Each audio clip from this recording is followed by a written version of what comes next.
ओम हाथ मुको माथा पर राइट हैंड ओम आशीर्वचनम समर्पयामि आशीर्वचनम समर्पयामि થેન્ક યુ બોલો સમર્પિત કરવું છે મત કરાય કેટલું વિશાળ હૃદય કહેવાય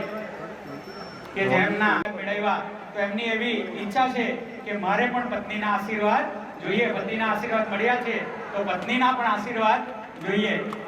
ખૂબ ધન્ય છે ખૂબ ખૂબ ધન્યવાદ ओम हाथ मुको माथा पर राइट हैंड ओम आशीर्वचनम समर्पयामि आशीर्वचनम समर्पयामि થેન્ક યુ બોલો સમર્પિત કરવું છે મત કરાય કેટલું વિશાળ હૃદય કહેવાય કે જેમના મેળવ્યા તો એમની એવી ઈચ્છા છે કે મારે પણ પત્નીના આશીર્વાદ જોઈએ પતિના આશીર્વાદ મળ્યા છે તો પત્નીના પણ આશીર્વાદ જોઈએ ખૂબ ધન્ય છે ખૂબ ખૂબ ધન્યવાદ